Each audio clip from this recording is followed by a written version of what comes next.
everyone, welcome back to Alice and the Giant Bookshelf. Today I'm going to be doing a bit of a mid-month wrap-up and a wrap-up of the Christie's Missing Readathon, along with the burning question, can I have any books for Christmas?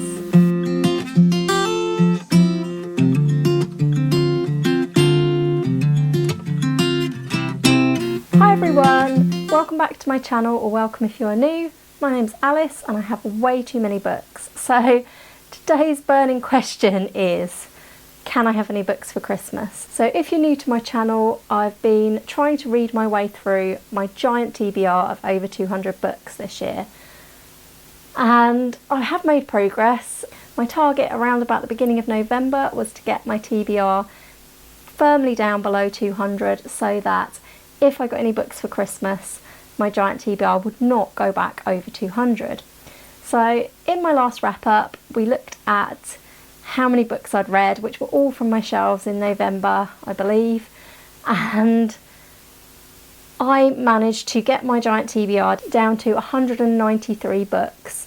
So I was very optimistic, and being very optimistic caused me to borrow some books to read in December to join in with a couple of readathons, and it's also caused me to listen to a couple of audiobooks. So we're going to have a quick look at what I've read so far this month, just check that I am far enough below 200 not to go over if I get any books for Christmas. First of all, I was participating in the Christie's Missing Readathon, which was a readathon hosted by Naomi's Bookshelf, Bernard's Bookish Adventures and Say Kevy, and that was running from the 3rd to the 14th of December, and those were the days that Agatha Christie went missing in 1926. So for this readathon you needed to read an Agatha Christie, read an Agatha Christie without Poirot or Miss Marple in it, read a bad weather book, and also read an Agatha Christie award winner and read a romance in honour of Mary Westmacott, which was Agatha Christie's pen name when she wrote sort of romancy, just straightforward fiction books really. Coming into December, I still had one book that I was trying to finish off from November, which was The Day of the Triffids by John Wyndham, which I don't have here right now. And I really enjoyed this book. I finished it off just in time for the Christie's Missing Readathon, and it was really, really brilliant. I partly listened to it on audiobook, partly read it in the book. Both were great, and in fact I enjoyed it so much I recommended it to my husband, who listens to books on Audible all the time, and he got it on Audible. It is actually free on there. I highly recommend that one if you like a bit of a disaster, end of the world, apocalyptic type book. It's very reminiscent of zombie movies, even though there aren't actually any zombies. So that was a really good book, and with that my total came down to 192 books left on the giant TBR. So the first book I finished for the Christie's Missing Readathon was actually an audiobook, and it was called A Fatal Grace by Louise Penny, and I chose this because it was an Agatha Christie award winner. I don't know what year it won, but Louise Penny has won this award time and time again for her Inspector Gamache series, and this was my first experience of Inspector Gamache. I chose this one even though it was book 2 in the series. I did slightly regret that I hadn't listened to book 1 first, but this one was quite Christmassy, so there were pros and cons. The cons being that the first book was mentioned quite heavily, and I definitely will need to go back and listen to that probably next. And the pros being that it was really Christmassy and wintry, and it was also definitely a bad weather book, although not an Agatha Christie. So did I like my first experience of Gamache? Yes, I really, really did. He's a really interesting detective.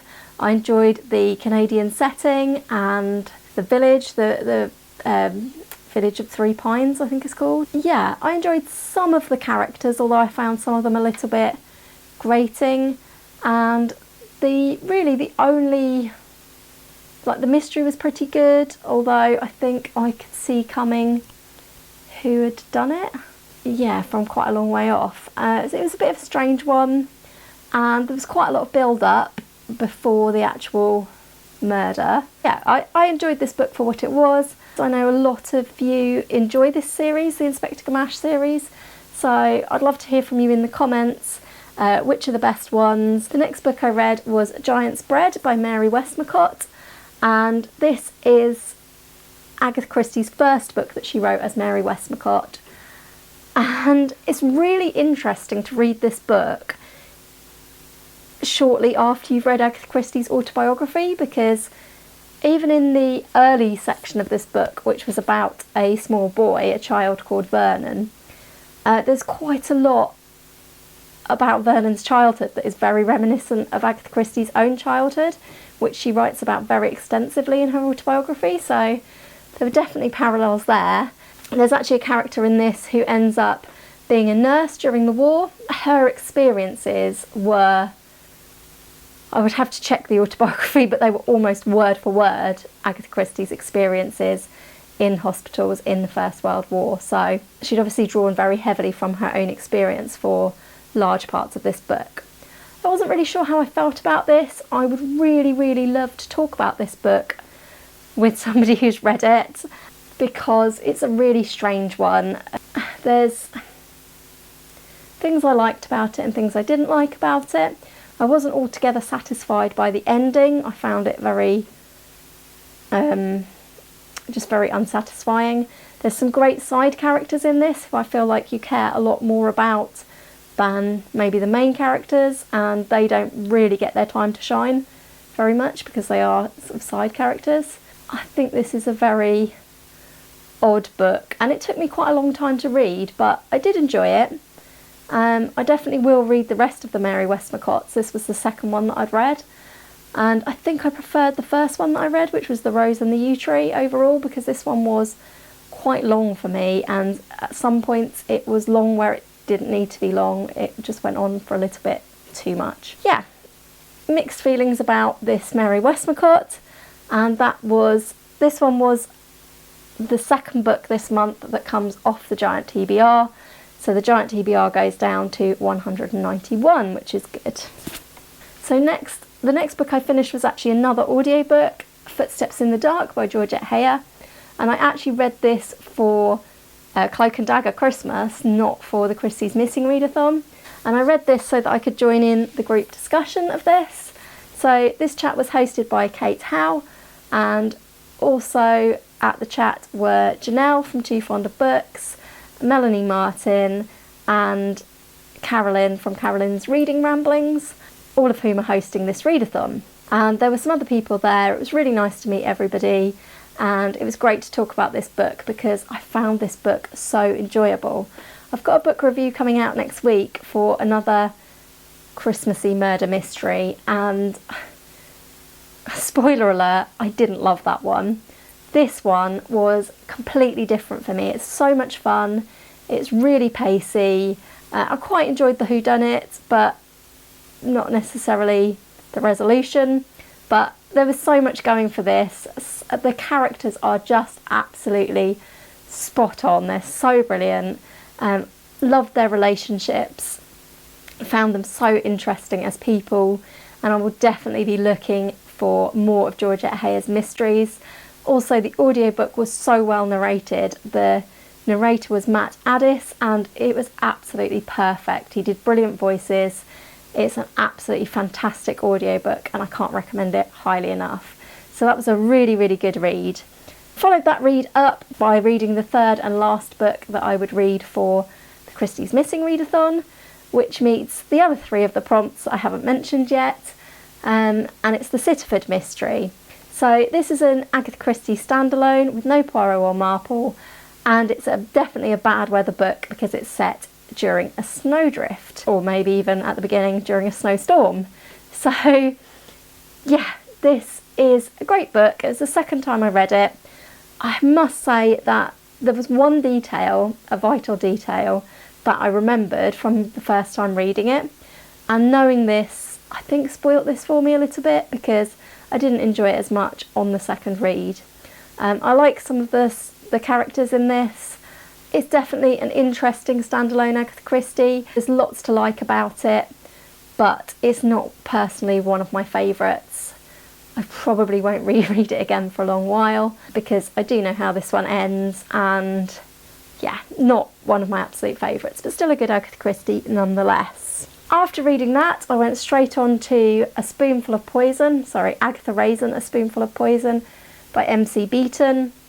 I read this for Cloak and Dagger Christmas, and I've already spoken a bit about the Agatha Raisin books and how I have a bit of a love-hate relationship with them. So the main reason I realised on revisiting this book for that love-hate relationship is I don't really like the character Agatha Raisin very much. Very, very irritating to me, and I think not a nice person at all.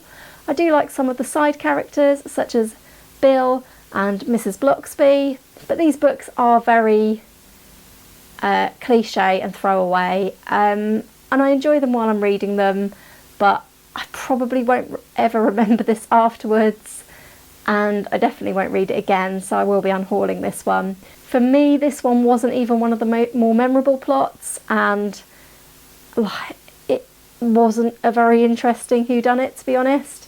Yeah, I've got one more of these left on my giant TBR, and once I've read that, I probably won't read the rest, even though I will have got 20 books into the series. This brings me down to 190 on the giant TBR. I have now got 3 books on the go that I'm reading at the same time. I'm reading A Christmas Carol by Charles Dickens. I'm reading this with the Dickensalong, which is being hosted by Katie over at Books and Things, and she's doing a brilliant video every time one of the staves is finished, which I'm really enjoying watching, so I will link Katie's channel in the description down below. Juliet Hungry Bookworm is also doing a read-along of this book, and yeah, I'm enjoying reading it at the same time as so many other people. It's my first time reading it, and I listened to a brilliant programme talking about this on Radio 4 this morning that my mum recommended I tune into, and that was great, and it's really put me in the mood to get this finished. So I'm at the end of stave 3, and I've just met the ghost of Christmas Yet to Come, so it is at a really interesting moment. I'm also reading the 450 from Paddington by Agatha Christie. This is a reread for Christie Fest, and we're meeting at the weekend to discuss this. This one's Miss Marple, but Miss Marple isn't that heavily involved in it at the moment, and I do remember this being one that I really, really enjoy. And reading it, I have no idea who done it, so it's obviously one that, although I remember I like it, I don't remember who did it, which is fantastic, so I'm really enjoying this read.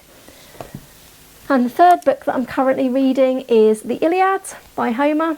I'm reading this with the Eclectic Book Group run by Shelley Swearingen and David Wiley, and at the moment I'm slightly behind. I'm at chapter 13 and I should be at chapter 15, I think. So I'm going to read 13 and 14 today because I missed a day yesterday. But I'm enjoying this overall. It's a very, very gory book. There's a lot going on in the war, and I think it's about to get really very interesting. Just waiting for like Achilles' tragedy to kick in. So yeah, looking forward to reading the rest of this. And I've got it a bit tabbed because we're reading a chapter a day with a day off each week. We're into the 3rd week now, and yeah, really, really enjoying the Iliad. So I've read 3 books so far this month that have come off the giant TBR, bringing me down to 190, which is great news because it means I can ask for a few books for Christmas. And I have asked for a couple of books for Christmas, but not that many, because I'm finding I'm really, really enjoying the TBR numbers going down, and I do feel like a lot of books that I maybe want to read I will probably get out of the library so that the giant TBR doesn't go any further up, because I'm really enjoying being under 200 at last. That's all today for my mid-month check-in, my mid-month wrap-up. Hopefully you've enjoyed hearing a bit about what I read for Christie's Missing Readathon, what I am reading for Cloak and Dagger Christmas, and what I'm reading at the moment with lots of read-alongs. Really looking forward to getting some more reading done in the rest of the month, and I hope you're all having a great month of reading, Let me know in the comments down below what's your favourite book you've read so far in December, or if you've read any of these books, let me know what you think. Thanks for watching today. I hope you'll give this video a like if you enjoyed it, and consider subscribing if you haven't already. So I hope you'll join me again soon for another video all about books here on Alice and the Giant Bookshelf. Bye for now.